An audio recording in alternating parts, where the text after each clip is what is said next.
Hola. Hoy nos metemos de lleno en un documento que, bueno, puede sonar muy técnico, pero es la columna vertebral para la seguridad en un montón de industrias. La especificación ASTM A106A 106M-15. Así es. Estamos hablando de la norma que define cómo tienen que ser los tubos de acero al carbono sin costura, esos que se usan para servicios de alta temperatura. Piensen, no sé, centrales eléctricas, refinerías. Exacto. Lugares donde un fallo simplemente no es una opción. Claro, Esta norma, mira, no es solo una lista de requisitos, es todo un sistema diseñado para garantizar que estos tubos aguanten condiciones extremas, de forma segura, fiable. Vamos a ver qué los hace especiales, porque cada detalle cuenta. perfecto, perfecto. Analicemos esto a fondo entonces. Nuestra misión hoy es, digamos, destilar lo esencial de esta norma. Desde la composición química, casi como si fuera una receta, Ajá. pasando por cómo se fabrican, las pruebas clave que sí o sí tienen que superar, hasta cómo nos aseguramos de tener el tubo correcto. Hay puntos acá que, la verdad, marcan la diferencia. Totalmente. A ver, arranquemos por lo básico. ¿Qué tipo de tubos cubre exactamente esta norma? A106. Bueno, cubre una gama bastante amplia de tubos de acero al carbono. La clave es que son fabricados sin costura, ¿eh? Sin costura, importante eso. Importantísimo. Esa ausencia de soldadura longitudinal los hace más resistentes a la presión interna. Van desde diámetros chiquitos de 18 de pulgada nominal, o DN6 si usamos métrico, ¿Sí? hasta bastante grandes, 48 pulgadas, o sea, DN1200. Y lo fundamental, están diseñados para trabajar a altas temperaturas. Y veo que dice que tienen que ser aptos para doblado, bridado, operaciones típicas en las instalaciones, ¿no? Correcto. No es solo que resistan temperatura y presión, sino que también tienen que ser suficientemente dúctiles para poder trabajarlos en la instalación, digamos, sin que se dañen. La norma, fíjate, también advierte sobre un fenómeno llamado grafitización, Así lo vi. que ocurre a temperaturas muy altas. Es algo que los diseñadores tienen que tener en cuenta para la vida útil del material. Entiendo. Y usa estas designaciones, NPS y DN, para el tamaño. ¿Qué son exactamente? Sí, son los términos modernos, nominal pipe size y diámetro nominal. Son identificadores, no medidas exactas, son adimensionales. Más allá de eso, un punto súper importante es el manejo de las unidades. Las unidades. Sí, la norma te da valores en pulgadas libras y en unidades SI, o sea, métricas, pero insiste mucho en que se usen de forma independiente. No son conversiones directas y si las mezclas, bueno, podés cometer errores graves. Buen punto. Un detalle técnico clave. ¿Algo más en esta parte general que sea importante destacar? Definitivamente los requisitos suplementarios. Son como opciones premium, por decirlo así. Opcionales. Opcionales, exacto. Que un comprador puede pedir si necesita controles de calidad todavía más estrictos o pruebas extra para aplicaciones muy críticas, hay que pedirlos específicamente en la orden de compra. Ajá. Y por supuesto, la advertencia de seguridad. La norma describe métodos de prueba, pero ojo, es responsabilidad del usuario aplicarlos de forma segura y cumpliendo siempre las regulaciones locales. Entendido. Ahora sí, vayamos al corazón del asunto. ¿Cómo se fabrica este acero y estos tubos? ¿Qué pide la norma? Bueno, empieza por el tipo de acero. Tiene que ser acero calmado o killed steel. Acero calmado. ¿Qué significa eso? Significa que fue tratado para quitarle el oxígeno disuelto. Piénsalo como si le quitaras las burbujas a una gaseosa antes de congelarla, ¿sí? Ah, claro. Evita porosidades, asegura una estructura más sólida, más uniforme. Los métodos de fusión permitidos son los habituales para acero de calidad. Horno de hogar abierto, oxígeno básico, horno eléctrico. A veces con refinamientos después. ¿Y la forma en que se solidifica? ¿Lingotes? ¿Colada continua? Se permite cualquiera de las dos, tanto la colada tradicional en lingotes como la más moderna, la colada continua. Lo importante es que el resultado sea un material homogéneo. ¿Bien? Y después la fabricación del tubo en sí. Para los tamaños más chicos, hasta 1,5 pulgadas o DN40, pueden ser acabados en caliente o estirados en frío. ¿Y los más grandes? Los más grandes, de 2 pulgadas o de N50 para arriba, normalmente se acaban en caliente. Ese es un proceso a alta temperatura. Ok. ¿Y necesitan algún tratamiento térmico después? Me suena a que eso es importante para las propiedades finales. Es clave, sí, sobre todo para los estirados en frío. Los tubos que se acaban en caliente no lo requieren obligatoriamente, aunque si se les hace, tiene que ser a 650 grados Celsius o más. Pero los estirados en frío, sí. Eso sí, sí o sí. Deben recibir un tratamiento térmico después del último paso de estirado, a esa misma temperatura mínima de 650 grados. Este paso es vital, para aliviar tensiones internas que se generan en el proceso en frío y asegurar que tengan la ductilidad y la tenacidad correctas. Entendido. Ahora pasemos a la receta, como decíamos antes, la composición química.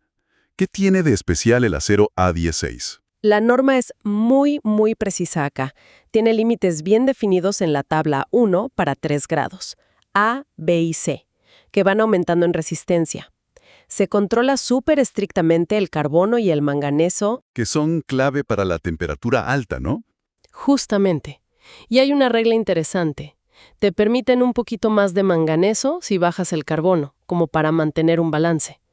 También se limitan impurezas como el fósforo y el azufre. Y se exige un mínimo de silicio, que ayuda en eso del calmado del acero que hablamos. Mencionaste ese balance carbono-manganeso, pero a veces al acero se le añaden otros elementos. ¿Qué pasa con esos? Acá está uno de los puntos más importantes para entender bien qué es A106. La norma pone límites máximos individuales, pero muy bajos a 5 elementos: cromo, cobre, molibdeno, níquel y vanadio. Muy bajos. Sí. Y lo crucial, la suma total de estos 5 no puede pasar del 1%. 1% en total. ¿Por qué esa restricción tan estricta? Es para asegurar que siga siendo un acero al carbono predecible. Si tuviera más de esos elementos, ya se consideraría un acero aleado, ¿entendés? Y tendría propiedades potencialmente distintas, sobre todo en cómo se suelda y cómo se comporta a largo plazo con alta temperatura. Esta restricción garantiza la consistencia que uno espera de la 106. Tiene sentido. ¿Y cómo se asegura el fabricante de que cumple esta receta tan precisa? Con análisis químicos súper rigurosos. Se exige un análisis por cada colada de acero, lo que llaman heat analysis.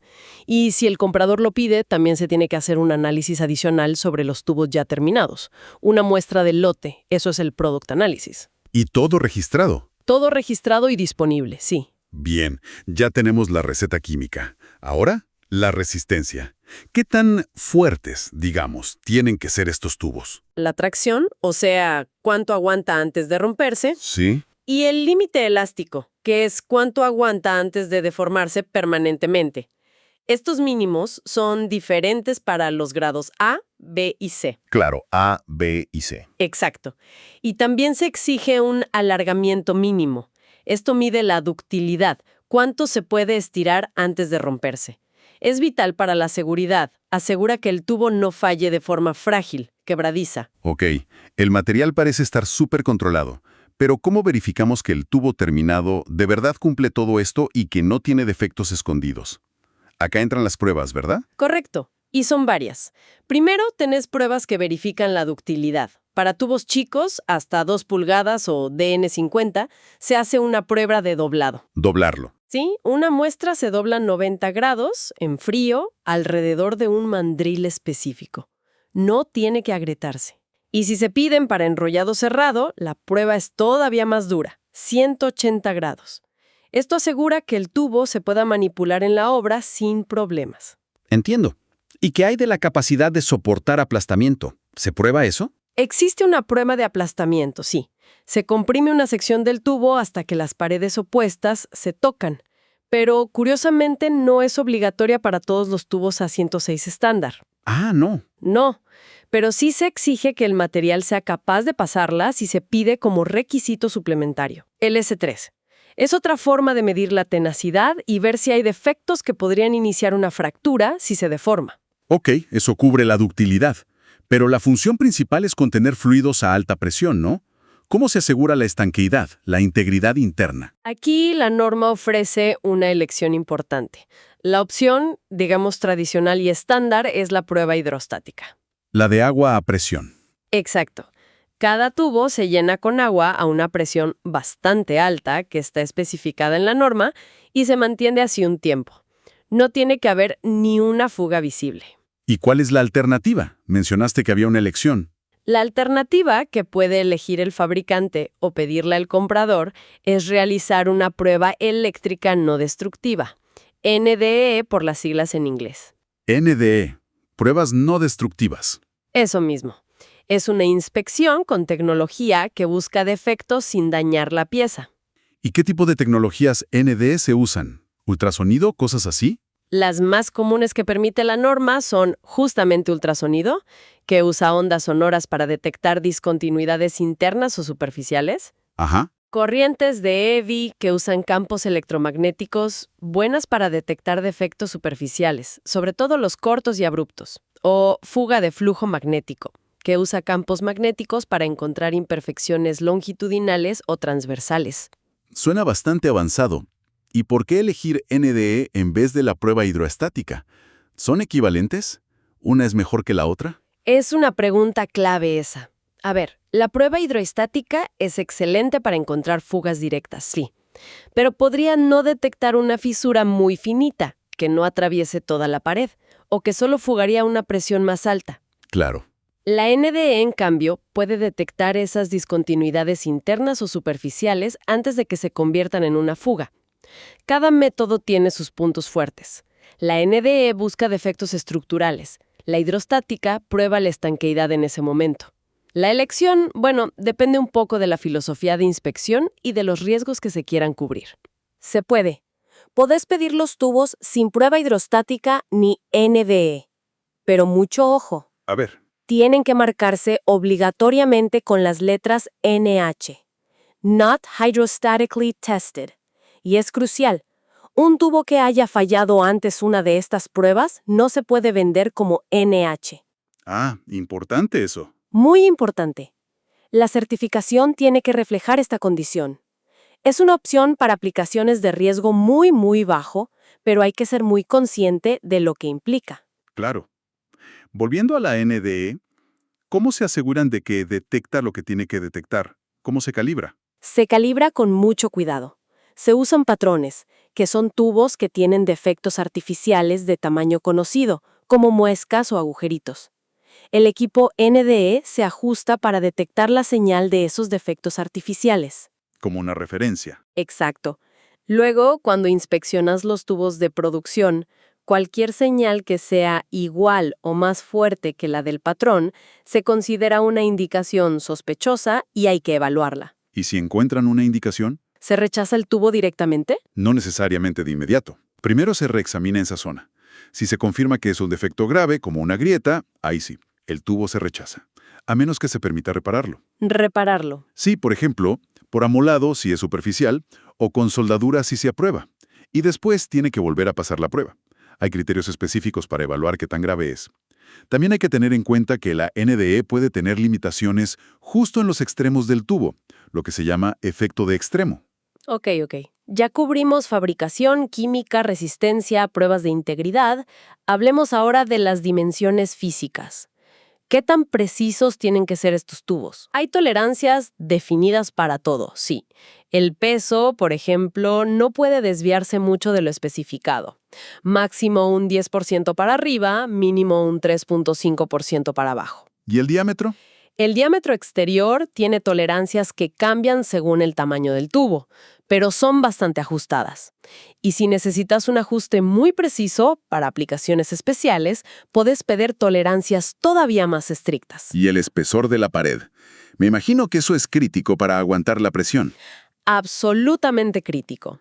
La regla de oro acá es que el espesor de pared en cualquier punto no puede ser menor al espesor nominal especificado menos el 12.5%. Menos 12.5%, o sea, nunca por debajo de eso. Nunca. Es una tolerancia unilateral hacia abajo. No se permite que sea más delgado que eso porque comprometería directamente la seguridad. Clarísimo. ¿Y en qué largos vienen? ¿Son todos iguales? Depende de lo que pidas la orden. Pueden ser longitudes fijas, definidas, o aleatorias, que llaman random. Aleatorias. Sí, las aleatorias simples suelen andar por los 5 a 7 metros. Las aleatorias dobles son más largas, con un promedio mínimo de unos 10,7 metros. Y un detalle importante, no se permiten jointers. Jointers. ¿Qué es eso? Son tubos cortos que se sueldan entre sí en fábrica para hacer una longitud larga. Eso no se permite acá, a menos que se acuerde específicamente. Se busca la integridad de una pieza única, sin costura y sin uniones extras. Bien. ¿Y el acabado superficial? ¿Qué pasa si tiene marcas, rayones? Se exige una buena mano de obra, un acabado razonablemente liso y que el tubo sea recto. Si hay imperfecciones superficiales profundas, o sea, más del 12,5% del espesor, o que reduzcan la pared por debajo del mínimo permitido, Sí. eso se considera un defecto. Y hay que tratarlo. Se puede eliminar por amolado si queda suficiente espesor, repararlo por soldadura si se aprueba, cortar la sección defectuosa o directamente rechazar el tubo.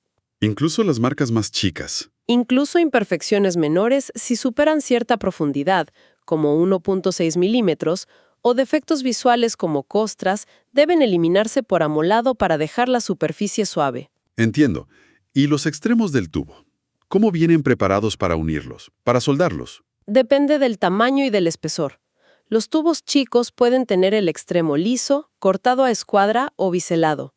Los más grandes, hasta cierto espesor, lo que llaman extra strong, suelen venir biselados a 30 grados, ya listos para soldar. Y los de paredes muy, muy gruesas. Esos, los over extra strong, generalmente se entregan con corte recto, liso. Con tantos requisitos, tantísimos detalles, ¿cómo puede uno estar seguro de que el tubo que le llega cumple con la A106? El marcado tiene que ser fundamental acá. ¿Esencial? Cada tubo, o el bulto si son muy chicos, tiene que llevar una marca clara, duradera, con información vital. El número de colada para poder rastrear la química. La trazabilidad. Exacto. Si pasó la prueba hidrostática y a qué presión. O si pasó la NDA y cuál método se usó. O si es NH, que no se probó. También tiene que indicar si aplican requisitos suplementarios con una S, la longitud, la designación completa de la norma, A106, A106M y el año, el grado, A, B o C. Muchísima información. Y sigue. El método de fabricación, si fue acabado en caliente, HF, o estirado en frío, CD. El tamaño, NPS, DN, la cédula o el espesor nominal, y a veces hasta el peso. ¡Wow! Es casi la biografía del tubo ahí mismo. Exacto. Y es crucial. Si alguien compra un tubo largo y lo corta en piezas más cortas, tiene la obligación de transferir toda esa información a cada una de las piezas cortadas. La trazabilidad no se puede perder. Claro. Además, si pedís certificados de prueba, tienen que incluir el análisis químico detallado y los resultados de todas las pruebas mecánicas y de integridad que se hicieron. Mencionaste antes los requisitos suplementarios. La S. ¿Nos puedes dar una idea rápida de para qué sirven? ¿Un par de ejemplos? Sí, claro. Son como cláusulas adicionales para necesidades muy especiales. Por ejemplo, el S1 pide análisis químico en cada tubo, no solo una muestra por lote. Mucho más control. Muchísimo más. El S3 o S4 exigen hacer esa prueba de aplastamiento que antes dijimos que no era estándar. El S6 limita el carbono equivalente, que es un parámetro importante para predecir qué tan bien se va a soldar el tubo. Y el S9, por ejemplo, impone requisitos súper estrictos, tanto químicos como de prueba, para servicio con ácido fluorhídrico, HF, que es muy agresivo. Son controles extra para las aplicaciones más exigentes. Entendido. Bueno, creo que hemos recorrido los puntos clave de esta norma A106 bastante a fondo. Si tuvieras que resumir la gran conclusión de todo esto, ¿cuál sería? Que la STM A106 es mucho, mucho más que una simple especificación de material. Es un sistema completo de garantía de calidad. Está diseñado, pensado, para asegurar que estos tubos de acero sin costura sean seguros y confiables en esas condiciones tan demandantes de alta temperatura. Sí, se nota. Desde controlar la receta química con una precisión increíble, pasando por asegurar la ductilidad y la resistencia correctas, hasta verificar la integridad con pruebas súper rigurosas y marcarlo todo claramente. Cada paso está pensado para minimizar los riesgos. Definitivamente. Queda clarísimo que no es un tubo cualquiera. Es un componente de ingeniería crítico, fabricado y verificado bajo un escrutinio muy intenso. Y me parece interesante esto de las opciones, como la NDE frente a la hidrostática, o los requisitos suplementarios. Muestra que hay cierta flexibilidad para adaptar la norma a necesidades específicas, pero siempre dentro de un marco de seguridad muy estricto. Exacto. Y entender estos detalles es fundamental para ingenieros, inspectores, compradores, para cualquiera que trabaje con estos materiales en industrias como energía, petroquímica y demás. La fiabilidad de estos componentes es directamente la fiabilidad y la seguridad de toda la planta. Totalmente de acuerdo. Y, bueno, para dejar una idea flotando, para pensar, hemos visto cómo las pruebas no destructivas, la ND, están ganando terreno como alternativa a la prueba hidrostática tradicional. Mirando hacia el futuro, con tecnologías ND que seguro serán cada vez más sofisticadas, quizás usando inteligencia artificial para analizar señales, ¿cómo podría esto cambiar la forma en que aseguramos la integridad? Interesante pregunta. Podríamos llegar a un punto donde confiemos más en detectar el potencial de un defecto, incluso antes de que sea una grieta visible hoy, en lugar de solo verificar si ya hay una fuga. No sé, es una reflexión sobre cómo podría evolucionar la garantía de calidad en estos componentes tan críticos. Una excelente reflexión para cerrar, sí.